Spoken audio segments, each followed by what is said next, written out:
Hi there, and welcome to Season 2 of Health with Dr. Yvette Maseka. This is a podcast that aims to correct myths around health. I hope you enjoyed Season 1, and we plan on making Season 2 even better. If you have any ideas on how we can improve, please feel free to share those with us in the comments, in the inbox, however you can reach us. So today we're going to be talking about an interesting topic, and it's something that affects a lot of us, and this is depression. So I'm joined by my friend, an old friend of mine. We're actually at the same high school, Dr. Matias Dengi. Is that how you pronounce it? Yes, that's how it's pronounced. Thank you for being here. Thank you. It's a pleasure to be here. So for the viewers and the listeners out there, who is Dr. Matias Dengi? Well, I'm a very optimistic individual. Nice. Yeah. Recently graduated from medical school, and my journey in medical school was quite tumultuous, quite rocky, ups and downs. And it's through those challenges that I experienced that I felt that, okay, I love matters of mental health. So I have a passion for it. I hope that I can share as much as I can on this podcast so people can have some hope, because, you know, when somebody has a mental illness like depression or these other illnesses to do with the mind, it can leave them feeling depressed and feeling they lose hope for life. So I just want to give people more hope through medicine, through talks like this one. So I'm glad you have such a show available to the public. Thank you. And I must mention that Dr. Matias and I were at the same high school. So we go back like years back. We're together in the debate club, and yeah. Yeah, It's very she was nice a to very amazing debater. So I'm glad that she even has this show going. yeah, so it's very nice to meet in such circles. True. So what is depression? How is depression defined? I know you hear a lot of people after a soccer match and they're like, oh no, man, you lost, I'm so depressed, and Yeah, things like true. that. So what is depression, and what qualifies to be called depression? Yeah, true. You see, depression is something which sometimes people throw around the term, but it's actually a medical illness. It's diagnosable, and we even have criteria that help us to know to say this is depression or not. So it's a mood disorder, and it's a mental illness in which somebody is persistently having a low mood, and they also have what you call anhedonia, which is loss of pleasure or interest in the things that they used to do. So this is coupled by some other symptoms that I'll share soon, and it should last for at least 2 weeks and more than 2 weeks, because ideally, if somebody is going through something which is difficult, maybe they've lost a loved one, or even like you said, maybe somebody has lost a football match, you know, that they're supporting. People really love soccer these days. They can go into a status of feeling sad, but it should normally last for a week or two, and you'll be feeling better and can continue with life. But if it goes beyond 2 weeks and you're just feeling down for more than a month, 2 months, 3 months, then you'd want to consider seeing a health professional so that you just get assessed, because depression is quite a very lethal condition. Because one of the features that people have, the most lethal feature, is that people tend to be suicidal, want to take their lives. And if they're not taken seriously, they'll go ahead with it, and people will be surprised that this person looked happy. But when they showed those signs that we talk about, we didn't do anything about it. So I'm hoping that people can learn something today and be able to help others who are feeling depressed. Okay, that's very important information, because you have just qualified what feeling sad is and what is depression. So if those feelings go beyond 2 weeks, then we may start considering that the person may have depression. So what are the types of depression? In my research, I actually realized there are so many types of depression. Yeah. So maybe I'll just talk about three in general today. So the first one is major depressive disorder, which is also called clinical depression. Yeah. You also have postpartum depression, and you also have premenstrual dysphoric disorder. Yeah. The others which are there, like seasonal affective disorder and others, but I think these three are quite common. So for major depressive disorder, it's one of the most common which people have. And they have, like I said, they would experience low mood, persistent low mood for more than 2 weeks, and also loss of interest in the things that they used to love. So I don't know if we're going to talk about the specific symptoms in our next question, or maybe for now, those are the types. Okay, just to give you more, you have major depressive disorder, postpartum depression, premenstrual dysphoric disorder, you have catatonic depression, seasonal affective disorder, melancholic depression. So it's a whole encyclopedia of depression itself. But I think we'll talk about a few today. Where does bipolar come in? Yeah. Yeah, bipolar is also a mood disorder. And bipolar has more like two poles. Unipolar depression is the one which mostly is major depressive disorder. But for bipolar, somebody cycles between two different mood points. They can be feeling depressed, or they can be feeling hyperactive. That is a manic episode or hypomanic episode. So it's sometimes described on its own, because it is not just depression on its own, but it's still worth considering and knowing about, because it's also in the same class of mood disorders as depression. Okay. So what are the... Now the next question is going to be, how does someone present when they have a major depressive, when they have major depressive depression? Okay. Major depressive disorder or major depression. Oh, yeah. Well, when somebody has major depression, they will have a number of symptoms. Yeah, and depending on how many symptoms they have, they can be classed as mild, moderate, or severe depression. So their core symptoms, which are the low mood, and that's why we get the term depressed, like somebody is depressed because they have a depressed or low mood. They have loss of pleasure or interest in the things they used to love to do. They also have lack of sleep. Maybe they're not sleeping enough, or they're sleeping too much. They also have feelings of worthlessness, feeling like nobody cares about them in the world, that they should just disappear. They also have loss of energy, where they just don't have the energy to do anything. They just feel like sleeping all day. So if you have a friend or someone who just seems to be in bed all the time, and maybe they're actively doing things, playing soccer, doing all kinds of things, but because of maybe some traumatic event, maybe grief, for example, they just want to be in bed all day. You should start thinking, say, maybe this person could be depressed, and you monitor how long they're going to feel that way. You also have loss of concentration.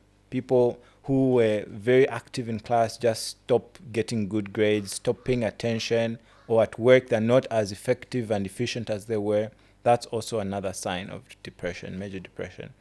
And another thing is suicidality, like I said. Somebody can have suicidal thoughts or suicidal ideations, where they're just thinking that they would love to disappear, but they don't really act on it. So if a person has at least 3 symptoms, this person can be classed as mild. If they have 4 symptoms, they can be moderate. If they have more than 5 symptoms, it would be severe. So those are some of the symptoms that a person who's depressed would classically present with. So when it comes to this suicidal ideation, are these the same people who self-harm themselves, who mutilate their bodies? Because you see it a lot. Well, you see it in movies as well, but it actually happens. You find people who cut themselves on the wrists. Is that a form of suicidal ideation as well? Self-harm.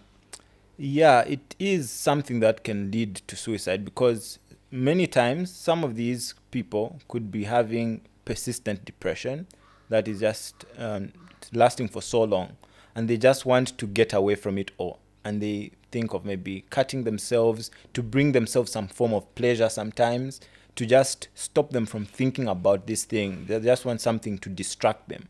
So it's a coping mechanism that is not the best, because I have had clients who have had such behaviors, and they bled to a point where they fainted, passed out. And if they were not taken to the hospital in time, they could have actually died. So these are negative coping mechanisms that we are hoping that people can avoid when they are experiencing depression. Mm. How common is depression? It's quite a common condition. When you look at the statistics worldwide, you have about 5%, 5.8% of adults having depression. And when you translate that to actual numbers, it comes to about 300 million people worldwide who struggle with depression. And when you look at the gender too, the statistics are more of women. When you look at men and women, about 5% of men have depression, 9% of women have depression. So it also has a gender distribution as well. So in a country like Zambia, our healthcare system is not yet, there. Do you feel that we have a lot more people depressed and are not coming to the healthcare facilities? Absolutely. Because when you look at some research by the World Health Organization, they have found out that in low and middle income countries, about 75% of individuals do not have access to mental health care. So that includes countries like Zambia. So many people are sometimes having negative notions of depression. Maybe if somebody is depressed or says that they're feeling depressed, they'll think maybe it's witchcraft, or maybe this person is just weak, they need to man up and be strong. And eventually somebody doesn't go to the healthcare system, or they just think if they go to a place like Chanama, for instance, the largest medical referral for mental health, then they're crazy. So they'll be afraid of being labeled as being crazy. So that means they won't even access this healthcare systems available to help them. Yeah, because of the stigma. Okay. And in women, how common is postpartum depression?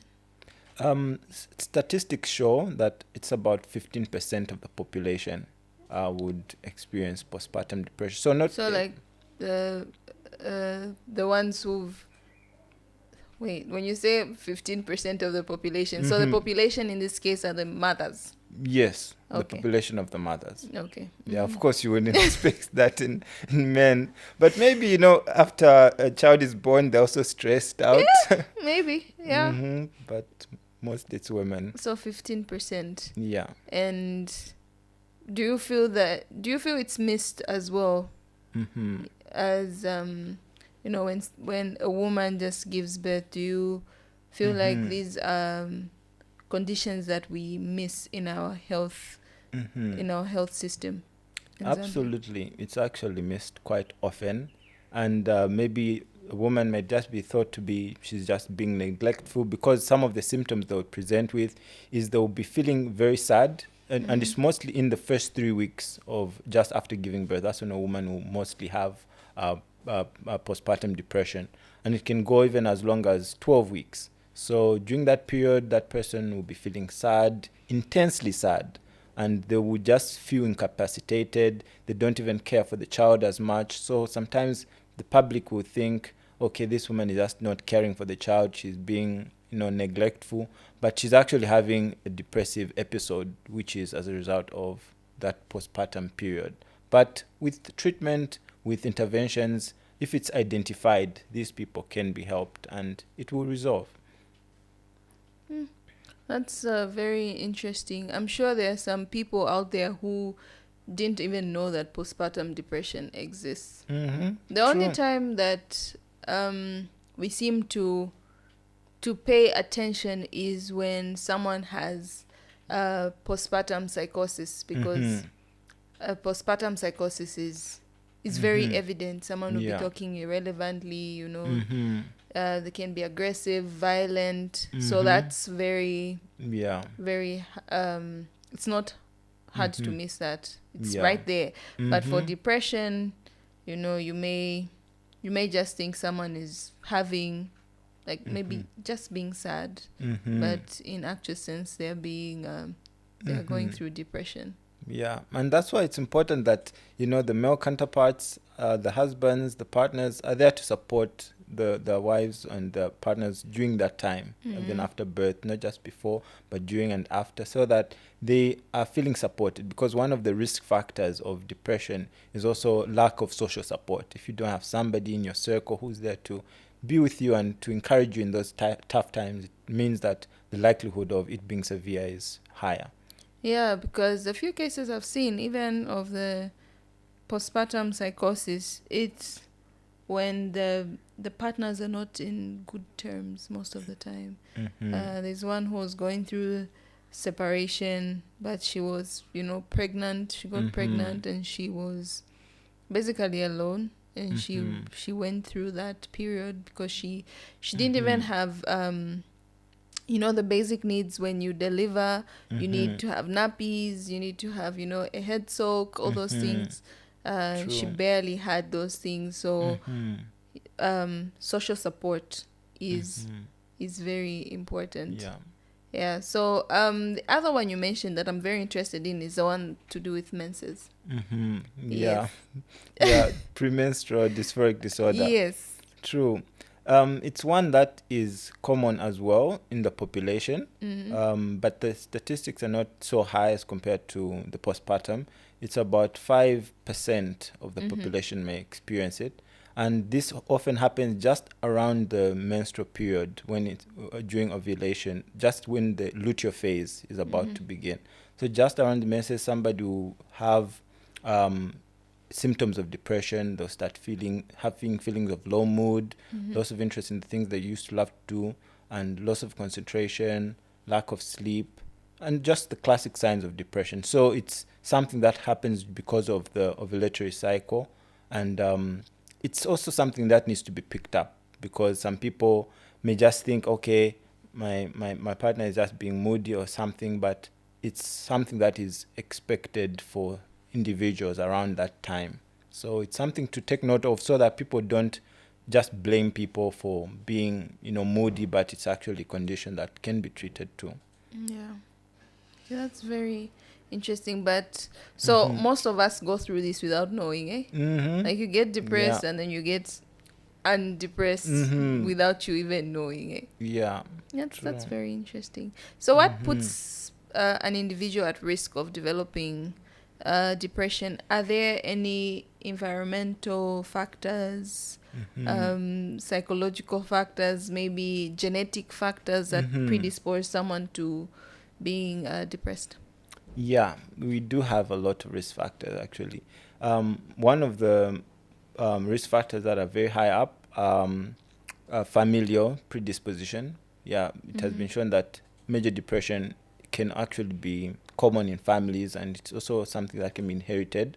And there's still some genes that are being researched to point out to it being linked to depression. So familial predisposition is one of them. And another thing is, like I said, the social factors, which also border with the environmental factors. For people who maybe grew up in homes where they were being abused, where they were being uncared for, they tend to have episodes of depression because it comes from their childhood. So the social factors actually play a critical role, because if somebody is not nurtured from their childhood, they are going to be prone to feeling neglected, feeling depressed, and that can go on further on into their childhood. And another thing is loss, like traumatic events. If somebody has experienced a traumatic event, like loss of a loved one, or maybe just some horrific event, maybe they were attacked somewhere, it can also border with what you call PTSD. Okay. PTSD, people who have anxiety, but also symptoms of depression. So traumatic events like grief, if somebody has lost a loved one, but they don't seem to be feeling better, then that is also going to be a trigger.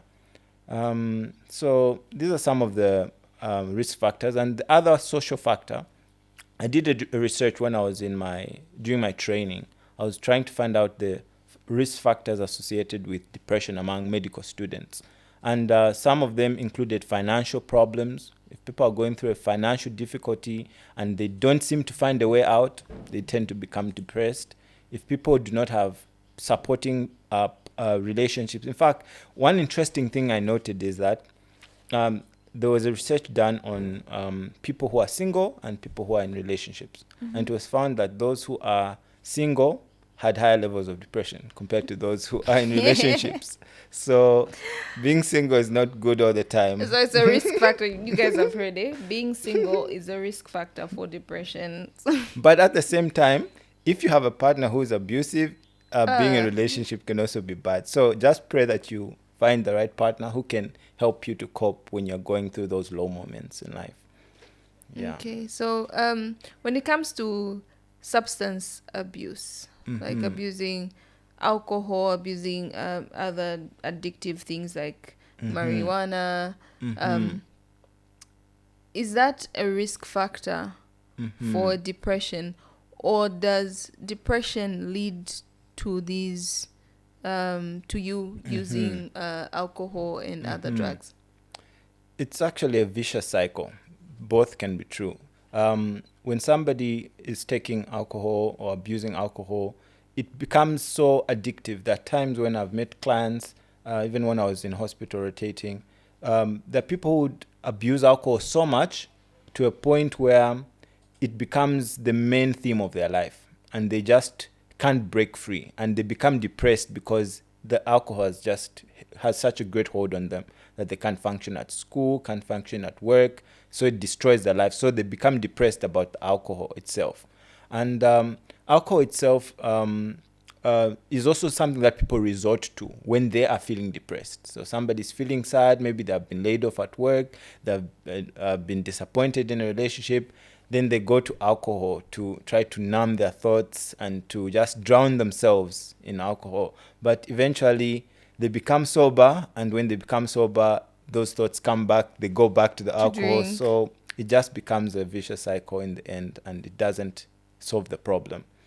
Well, they always say, especially in medical school, everyone was saying, like, medical students always have a poison. Like, you always pick your poison. It's either some will take drugs like marijuana, some will take a lot of alcohol, others will have a lot of sex, and others is church. So they always said, Have an like, outlet. everyone had a poison, like an outlet, you know, like something that made you feel better, because just the stress from school, you know, coupled with the financial stress, yeah, most of the people were not doing too well, so they always found an out. I mean, church, I think church is a good out, but True. the rest are kind of high risk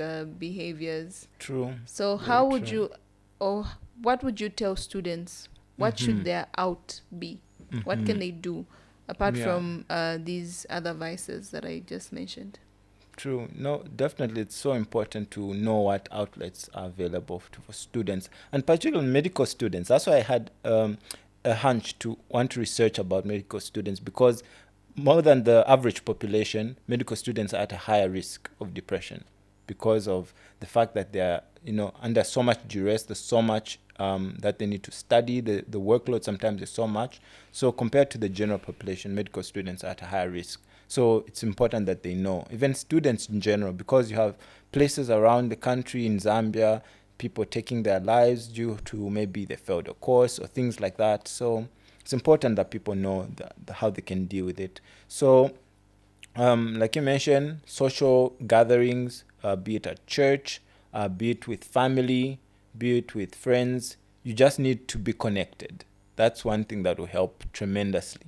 And also hobbies. People need to, engage in other social activities, playing soccer, tennis, and different things. When you're doing a lot of work, your mind actually works better when you are multitasking the academic work with other physical activities.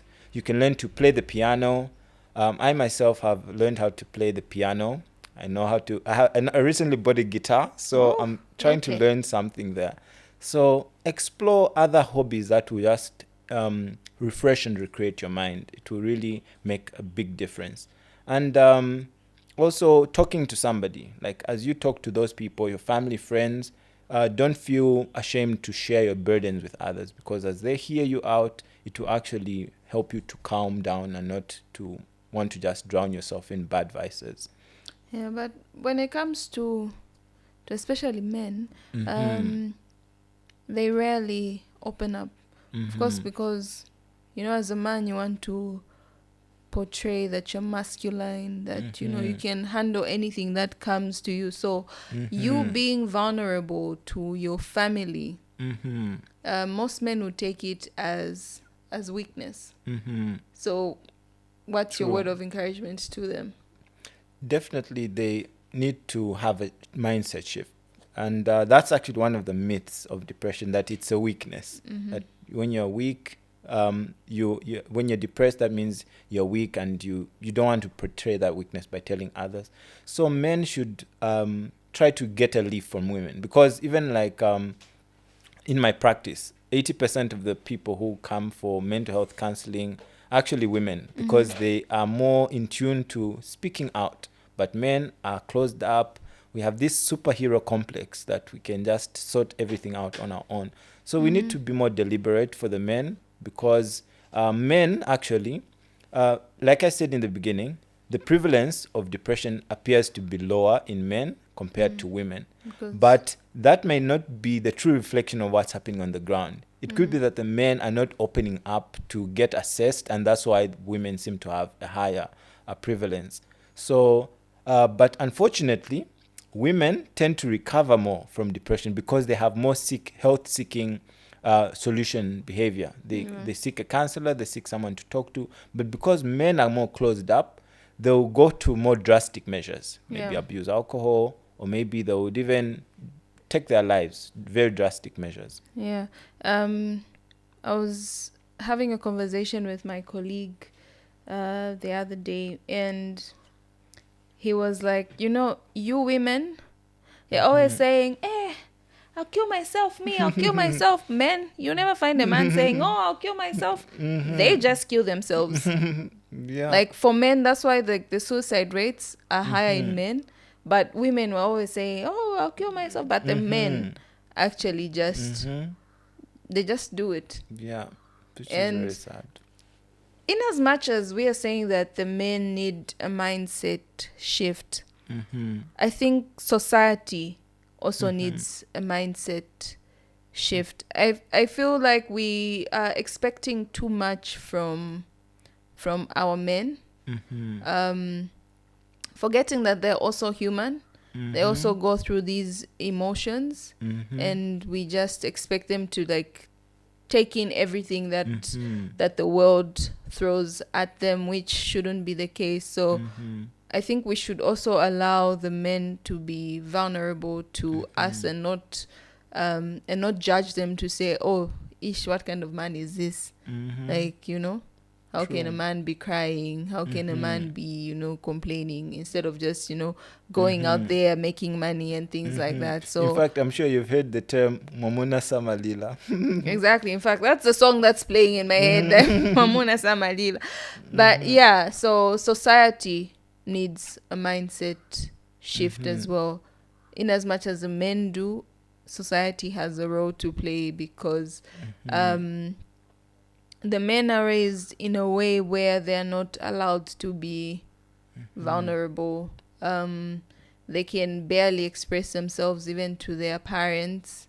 But for the girl child, you're always told to open up, to tell your parents what's going on in your life. But for the men, not so much. I have a friend who, like, we moved out at the same time. I think we came to the flats at the same time. So I was telling him I was going to my parents' house to get some stuff. And he was like, you know what? You girls are so lucky. Like, you move out of your parents' house, but you haven't moved out, because you're still going back. You're going to do some shopping in your parents' house. But for me, it's not like that. Like, I've moved out. I'm alone. Yeah. no one is expecting me to go home to start, getting things from the house and bringing them to my house. They're expecting me to hustle and find those things. Yeah. So, yeah, I think it's really hard being a man. Yeah, it is, but I will try to improve as a society so that Yeah. we don't put too much pressure on the men. Yeah, most men are seen to be providers, and it should be a tango of two. Both partners should try their best to support the family, so that men sometimes they feel like they have the world on their shoulders, and if they Yeah. don't deliver, they sometimes try to do things which will be more drastic. So I think, like you mentioned, them being open, being more vulnerable. I think even parenting, that's where parenting becomes a critical role. Encourage your son, your daughter to open up, tell them to speak to you if they are going through any challenges, and as they grow up, they'll continue with that kind of mentality. Yeah. And you run an organization that targets depression. Could you tell us more about that organization? I'm sure people out there, they may know someone who needs help, because I don't think we have a lot of organizations in Zambia. I feel we do have a lot of mental health advocates on social media, but I don't know how far most of them are going. But for you, I do know that you have an organization that's aimed to helping mostly the students. Yes. Yes, true. Uh, Yeah, it's something which inspired me to. It's an organization that I was inspired to create just when I was in medical school, and it's called Aulam Therapy and Wellness Center. That's the official name.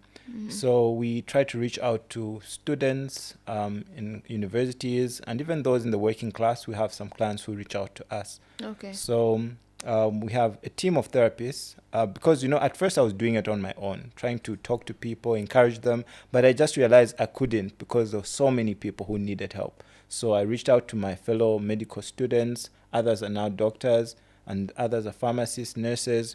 We've come together to form about a team of 30 therapists, and these are people we match to different clients, especially students. So with time, we actually want to reach out to universities to have talks with them, have certain recreational activities like I mentioned, so that people can know that there's an outlet for all these stresses and the feelings that they may be going through. So that's what we're doing on the ground, and so far I'm seeing a difference. People are finding an outlet for that burden. It's like when you keep something to yourself, it just destroys you from inside, but when you share it with somebody, it lightens the load, and I'm seeing that impact, and that's why I'm even here, so that people can be encouraged to reach out. So we have a page on Facebook, we also have one on LinkedIn and on Google. Yeah, if you just check for Aulam Therapy, you find us there, and we have therapists to talk to you, both male and female. Okay. So now this leads us to discussing what management options are there for depression. So the management options that are available are about maybe threefold, I could say. So you have the psychological interventions that are available for the public, and these are interventions like psychotherapy. So you have different types of psychotherapy, like cognitive behavioral therapy, behavioral therapy, dialectotherapy, and also psychoanalysis. So some of these terms, just to give us an overview: cognitive behavioral therapy, we're trying to challenge some negative beliefs that people may have about their situations. Because when somebody's depressed, they can be, for example, if they fail a course, they may be thinking, I'm a failure, I'm not going to amount to anything. But through cognitive behavioral therapy, we'll try to rewire their thinking process so that they can start to have more hope about their life situations. Yeah, and for behavior psychoanalysis, we try to dig into their past and find out, are there any traumas that they went through as a child that is affecting them to their present day. Because some people, because they grew up in a home where they were always shouted at, they were not given a voice, they lose their self-esteem and confidence in adulthood. So we try to dig into that past and help them to correct their thinking process in the present. So that's for the psychological interventions that we have. And for the There are other interventions as well, which are medical. So we have interventions such as antidepressants, and these antidepressants are usually of different classes. You have tricyclic antidepressants, selective serotonin uptake inhibitors. So these are like fluoxetine, paroxetine, different drugs that are given. So mostly we couple the two: psychotherapy, that's psychological help, with the medication. So it depends on the severity. If somebody has mild depression, mostly psychotherapy would help. Just being able to talk to a therapist would actually bring a lot of help and recovery. But if they have moderate depression, it can be coupled with an antidepressant. And if it's severe, it's also coupled with an psychotherapy, but for a longer period, so that they can recover more comprehensively.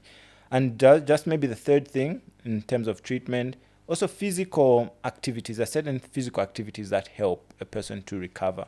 For example, exercise causes endorphins to be released, happy hormones to be released in a person's body. So that's why I mentioned recreational activities are really good. You also have things like mindfulness, where somebody is able to meditate, even just praying. For us who are Christians and people out there, all these things help to holistically help somebody to be treated. And we have seen that working in our clients and patients. Yeah, I'm happy you mentioned the happy hormones, because that's how the antidepressants work. Yes, they play around with your hormones and Yeah. increase the levels of serotonin, dopamine, and Yeah. adrenaline in your system, because those are the major hormones that are associated with depression. Yeah. So True. I'm very happy, and I'm always advising people to exercise, because exercise really is good for mental health. Now we're talking about depression, even in anxiety, we talk about these other things as well. We still True. talk about exercise. Yeah. Do you exercise by any chance? Do you have a regime so that Yes. you can be inspired? Yes, I exercise. So I exercise. I try to exercise 5 days in a week. Wow. Yes, at least Okay. for an hour.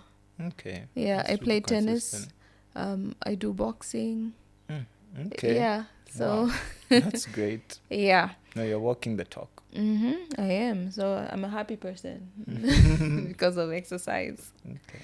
What are some of the common misconceptions about depression? So depression sometimes is thought to be an illness of those who are weak. That if you're weak, then you are going to feel depressed and sad. So that's actually totally not true. We all go through seasons where we go through circumstances, situations that will make us feel sad.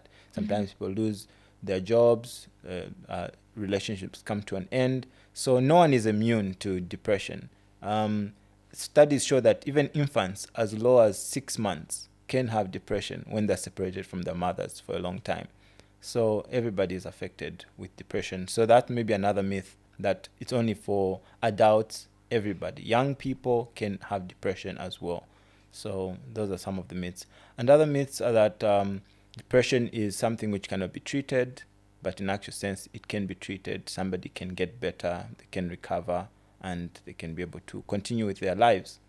Another myth is that it's maybe it's a spell, some witchcraft involved, and that's why a person of is course. feeling depressed. So in actual sense, it's an illness that people can have due to a number of factors. Okay. And another thing is that you're crazy if you're depressed. You're not crazy. You're just being normal. A human being would go through a lot of trials and difficulties, and if they're not able to cope with them and maybe even resort to bad coping habits, they'll actually not recover and they'll continually be depressed. Yeah.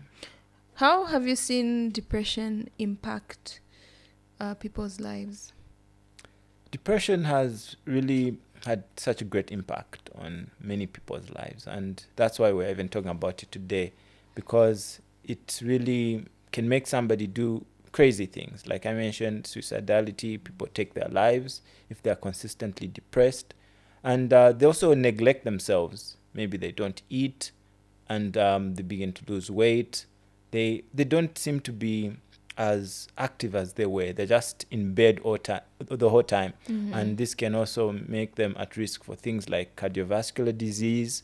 So that will affect their physical health in the end as well. And depression can cause people to not achieve their full potential in life, because they'll not be doing the things they love. Like I mentioned, anhedonia, somebody will not be able to do anything, no pleasurable activities or interests. If you're interested in school, your interest goes down. So that means people will not really actualize themselves. So depression can be lethal, and it can also reduce the productivity of an individual and the general outlook on life. Yeah, and I'm sure depression has made people lose jobs, lose, in terms of education, lose scholarships. Maybe relationships have ended, people have been divorced because of this. So what would your encouragement be to families who may have someone who's depressed, someone who's just not behaving the way they used to behave? Well, the first thing I could say is people should educate themselves about depression so that they have the knowledge on what depression is, how to pick out what it looks like. Because sometimes somebody may be looking happy. It's atypical sometimes. Somebody looks happy, they're looking fine to the outside world, but inside they're actually, depressed, and they're very sad. So families need to be able to identify that somebody is depressed because they're isolated, they're not doing the things they used to love to do, they're not eating anymore, they're sleeping too much, or sometimes they're sleeping too little. So being able to spot those signs that somebody is depressed is very important. And when somebody does tell you, like in families, somebody will normally even say it. If they don't say it, you can notice from the signs. But if somebody says that I'm depressed, don't brush it off. Take it seriously. If somebody broke their leg, you'd quickly take them to the hospital. But if they're depressed, we don't know if the hospital is going to be the best place because of that stigma that is already associated with depression. So as family members, as friends, let us encourage our friends and family members to open up to us about the condition.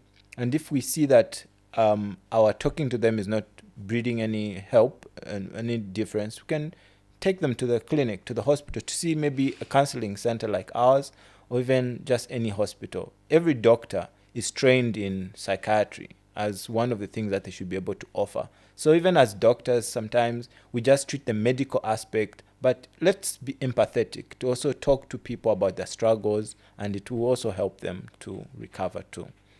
Yeah, that's true. I mean, as a health professional, we are supposed to look at a patient holistically, not just the physical aspect, but we're also supposed to look at the mental aspect. But sometimes it can be quite difficult. So you have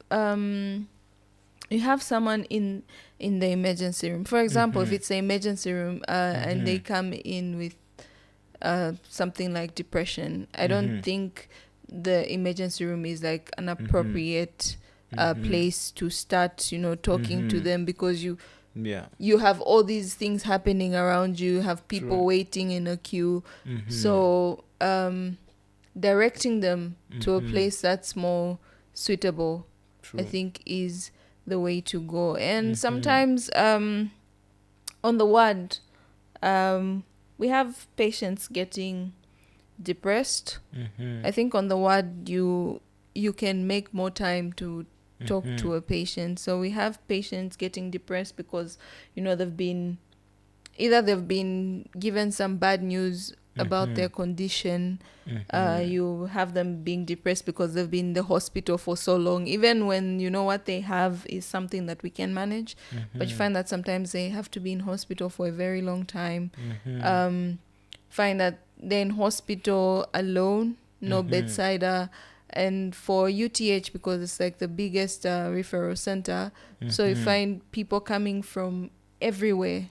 And you come from the village, you come alone to UTH, and you don't have anyone to talk to. You miss your family. We have people who don't even own phones. You know, they come from remote areas. They can't call their family can't call them. The only way for them to see their family is for them to travel back. So we have people being depressed. Financial as well. Financial reasons are very common in the hospital.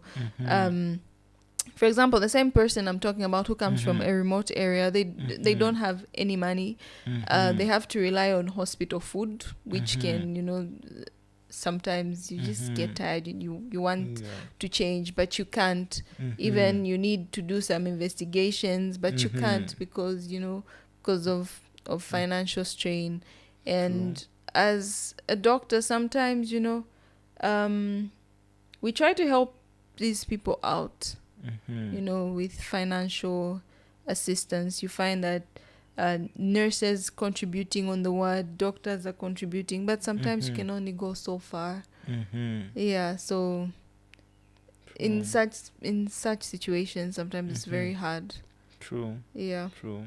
No, it's good that there's a diversity of health care, and that's why, like you mentioned, referral to other services is very good. So that I think even at UTH you have a psychiatric department, right? Yes, we do.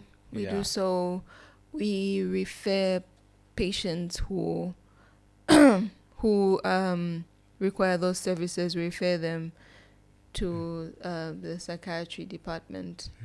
Yeah. Okay. No, Which I was actually happy. There's a man I was attending to, and he said he's depressed. He actually said that. That he is depressed.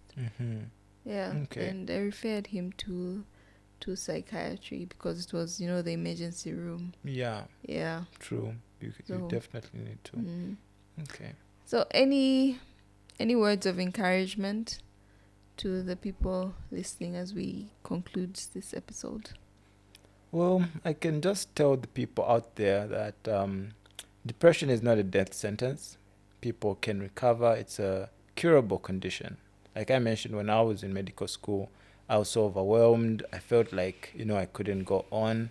But with time, I actually tried to seek mental health services. I tried to seek a psychotherapy institution to just get some therapy. But I felt that maybe the care that I was getting, the attention, I did not get the attention I deserved. So that's why I even thought, okay, let me create my own therapy organization.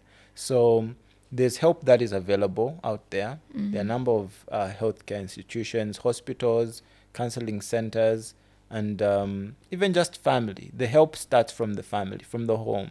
Sometimes it's lack of communication between people at home that really breeds these mental health disorders. If we can start to be more caring at home, listening to one another, encouraging one another at home, it will actually prevent us from having some of these diseases progressing like depression. So let's not give up. If you are struggling with your mental health, help is available and you will be assisted by psychotherapy, medication, and other interventions that we can advise you to take up, like exercise, like you said. Yes. I've just remembered one of the treatment modalities, which is it electrotherapy? Yes, electroconvulsive therapy. Yeah, electroconvulsive therapy. Yeah. How often is it used? It's used mostly for severe depression. Yeah, and it's been used on some patients as well. But the outcome sometimes is not so ideal. It's like it's really, it's like you're sending electrical signals through the brain for you to just bring down the depression that can't be treated by medication. So it's not an easy thing that is easily experienced. More like it's very invasive. Not really invasive, but it has an impact on the patient. Yeah. So it's like the last line. It's the last resort. If somebody can't be treated by any other thing, then we'll go for that. And it has some treatment like results. It can improve major depressive disorder that can be treated with medication. Okay, that's very interesting. Okay, thank you so much for joining us today, and just a word of encouragement to everyone. As you've already said, don't stay home if you feel that you are depressed. Come to the hospital. We do have these services. I know they're not talked about as much as people will talk about Chinama more than the other centers, but there are a lot more facilities that offer help. And for us, the healthcare workers, um I think we also need to do better. Yeah, personally, I know I need to do better when it comes to mental health. I'll try to be more patient with people I think could be having depression. Yeah, because sometimes you just care about the physical, and you forget about the mental health of a patient. But I think I'll try to be more patient with patients and not just deal with the physical aspect of a patient. True. Yeah. And another thing that I've also remembered, us medical people in the medical profession sometimes are the ones who don't seek out mental health services. Yeah. So That's true. it's better that we also join the team of people wanting to seek out services. When we are overwhelmed, stressed, having burnout, let's seek these services. But of course, there's that danger of feeling, say, okay, if I go to this department, I work here too, so will I be looked at in a bad light? Maybe people will think I'm weak. But if you just gather the courage and go to those people, they'll actually be confidential, because that's part of the ethics of treating somebody with any psychological problem. And even other places, you can go to another hospital, or even just online, like Aulam Therapy is a virtual therapy service. So we can talk to these people over the phone, and even just virtual services. So that also goes a long way. Yeah. So thank you so much once again. This was very informative, and I'm happy that we did this. I hope to have you again for another topic. Absolutely. Yeah, because I think mental health is very important, and it's something that we cannot overemphasize. And we need to be having more of such talks. And that's why I said season 2 of Health with Dr. Yvette will concentrate more on mental health as well as other conditions. That's great. No, well done. Please keep it up. I'm glad to I'll have try. been here. Yeah, it was so nice having you. So thank you for joining us, and don't forget to subscribe, like, comment. This was Health with Dr. Yvette.